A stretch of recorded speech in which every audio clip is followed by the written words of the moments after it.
Former Liberal MP Han Dong, who is now sitting as an independent, announced that he's suing Global News and Chorus Entertainment following a news report. It has something to do with his alleged involvement in foreign interference in our federal elections. Now, to chat about this in more detail is political reporter and Sun columnist Brian Lilley, who joins us once again from Toronto. Brian, Dong says he's hired a lawyer and wants justice to clear his name. He says he's a proud Canadian who's really done nothing wrong. What specifically were the allegations in the news report?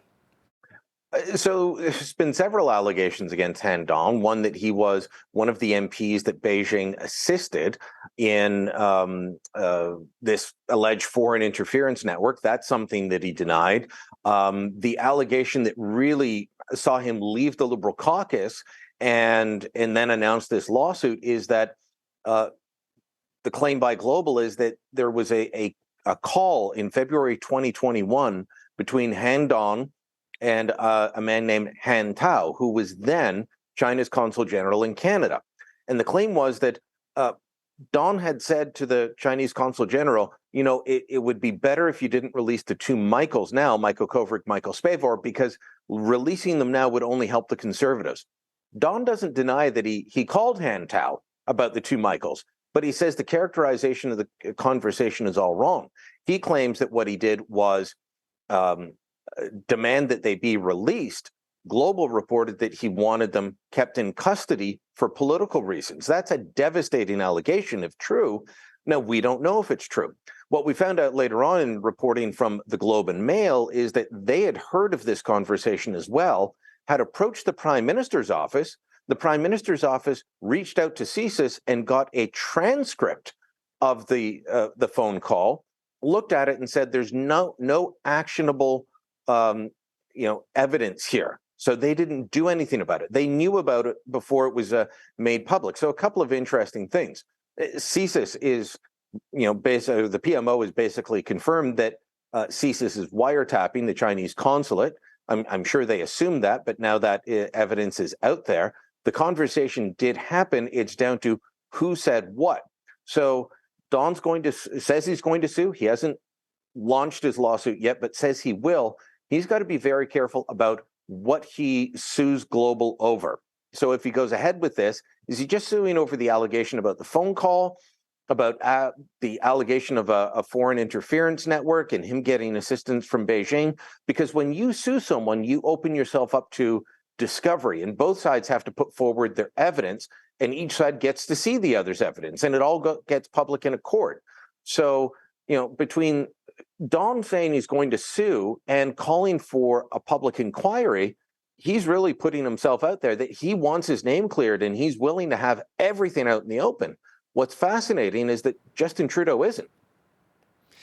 Brian, it appears as though the trip by U.S. President Joe Biden to Ottawa when he addressed Parliament kind of pushed the Chinese interference story to the back burner for a few days. Do you think the story may slowly come to an end here? No, I don't think so. I think people are going to continue to have questions. We're going to have new elements like this lawsuit, like the request by the parliamentary committee to hear from David Johnston, who's been appointed as a special rapporteur. Of course, he has to come back with a report by May 23rd on whether to call a public inquiry or not. His full report's not due until the end of October. But sure, I mean, the government appointed a special rapporteur and said, report back by the end of May, because they want this story to go away. They want it to fall off the headlines, and they'll do anything they can to change the channel on that, including unveiling a federal budget. Well, they were going to do that anyway. But, they want something else to take the place of this. But, one of the most telling things last week, one of the most interesting aspects of all this was watching Han Dong vote. He wasn't in the Commons, he voted virtually, but he voted for a public inquiry. And as I mentioned a moment ago, Justin Trudeau did not. Trudeau was also not in the chamber and voted virtually.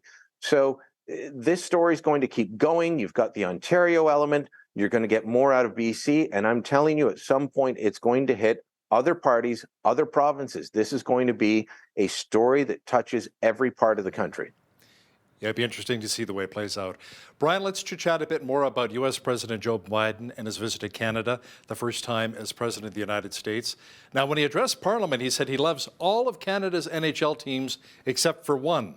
the Toronto Maple Leafs. He said he didn't appreciate the fact that the Leafs beat the Flyers. Biden also praised cabinets that were half female, referencing the Trudeau cabinet. Did Biden not hear what happened with Jody Wilson-Raybould and Jane Philpott? No, he didn't, and he also had to chide the Conservatives, maybe because they had heard about that. He chided the Conservatives for not standing, and these were some of the big storylines. And so I'm looking at what's going on in terms of this presidential visit and saying, normally a presidential visit, the stories have a bit more substance than this. There's a bit more to it.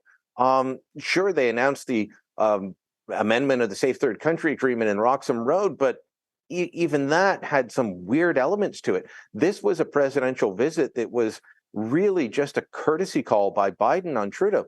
They didn't address the big trade issues, Hal. They didn't address softwood lumber. They didn't address pipeline issues into the United States. They didn't address Biden's extremely protectionist measures that will hit industries right across the country. None of that was addressed. It was mostly, hey, let's have fun, get together and chat sort of thing. I mean, one of the other stories was, was Pierre Poilievre invited to the dinner? Did they send the invite to the right email address? What bizarre stories coming out of this. And I'm not criticizing the journalists that wrote them, but the fact that those were the big stories tells you that there wasn't a ton of substance in this. And there's a lot of substantive things for the Canadian Prime Minister and U.S. President to talk about. Obviously, not high on the agenda. Of course, I do believe that one of the things Biden would have raised is China's election interference into Canada and whether the Trudeau government's compromised. I'm betting that there were some pointed questions about that. Now, U.S. President Biden also apparently met with Conservative leader Pierre Poilievre. Do we know what they discussed? Well, one of the things that they discussed was removing the requirement to be vaccinated to enter the United States. The United States is one of the few countries that has kept that in place. Vaccinated, of course, for COVID-19, not for yellow fever or anything like that. It's for COVID-19. They've kept that in place. Canada doesn't have that requirement anymore. Other countries don't. And Poilievre asked him to pull back on that. I'm sure he raised some of the trade irritants as well, but that was the main news story coming out of that meeting. And of course, I'm sure you saw the clip. It was being shared widely when Biden was going through the receiving line and he came to Pierre Poilievre. And Poilievre introduced himself, said his name, and said, "I'm the leader of His Majesty's loyal opposition." And Biden said, "Loyal?" And Poilievre said, "Well, in our system, we believe opposition is an act of loyalty." And Biden said, "Yeah, ours too, unfortunately," and walked away. So bit of lighthearted moment there. That's what Biden's good at, is the lighthearted moment. Unfortunately, as I said earlier, not a lot of substance. Brian, the future of the Line 5 pipeline remains up in the air and is now delayed again until 2025 due to actions of politicians in Michigan. What happened? Michigan has been ragging the puck on this one for a while. There's strong opposition to the Line 5 pipeline in Michigan. And you're thinking, well, if you haven't followed the story, you might be thinking, why does Michigan matter? Because it cuts through the United States as it comes from Western Canada into southwestern Ontario, comes back into Canada at Sarnia. And it goes under the Mackinac Straits, which is between Lake Michigan, Lake Huron, environmentally sensitive area. But it's been under there for decades. And the pipeline's being upgraded. Well, because of the opposition in Michigan from environmental groups, but also many politicians, there is a push to stop it, a push to deny it. Of course, that would be devastating for the Canadian economy. It would be bad for the producers in Western Canada, but I'll tell you what, I believe it's more than 40% of the jet fuel is refined in Sarnia after coming through that pipeline. The jet fuel used at the biggest airport in Canada, Pearson International in Toronto. So try and imagine that, shutting down air travel if you just suddenly turned off Line 5. That's how detrimental it would be. So you've got the Canadian government, the Ontario government, the Alberta government, all pushing to keep this open. The Americans keep trying to put it off. It's gone to international judicial review of a sort of a review panel. But inside Michigan, they've sent it off for a further environmental impact study that won't be completed The latest we've heard is until 2025. Brian, it appears as though another Alberta company is walking away from attempting to export our province's natural resources. Pieridae, which is based in Calgary, wanted to send natural gas east, but says it's not going to now. What happened? There's no pipeline capacity. What they wanted to do was what many companies have wanted to do, and set up liquefied natural gas export terminals on either coast in the country. And we've seen, we've got the big one up in Kitimat in British Columbia that is being built, but of course, opposition to the Coastal Gas Pipeline, because Coastal GasLink is, from what I recall, it originates in British Columbia and it ends in British Columbia. So it's not a don't send Alberta's products here. It's within BC. There's still resistance to that. We had several other proponents along the West Coast that have walked away because the regulatory system, the appeals and approvals process simply takes far too long. So Pieridae had wanted to send natural gas east, much like the Energy Saguenay pipeline. That was going to connect existing natural gas pipelines to the Saguenay region in Quebec and put in a liquefied natural gas port there. The federal government turned that down just over a year ago, citing environmental concerns with whales. Now it's going, and the impacts of climate change. This was to go to Nova Scotia and export to Europe. And again, simply because there's no pipeline capacity. And of course, we all know the problem with getting pipelines through the province of Quebec, and the fact that the Trudeau government says, well, Quebec has social license, effectively a veto. Nobody is willing to stick their neck out to try and build more pipeline capacity or turn things around. So, you've got Pieridae, you've got Respal, which is the Spanish company that runs the only LNG port on the East Coast in Canada. It's an import terminal, not an export. They wanted to add the export component as well. They've walked away from that. Again, simply no ability to get product to either coastline in a relatively reasonable time frame because of a lack of capacity and a lack of political will to approve projects. Brian, this is Budget Day, and a program worth more than $2 billion to help low-income families with groceries has been announced. Now, the feds say it will help ease inflation, but some are worried that it can actually increase inflation. This is one of those programs where if you're on the receiving end, you think, great, I'm getting money and I need money and everything's too expensive.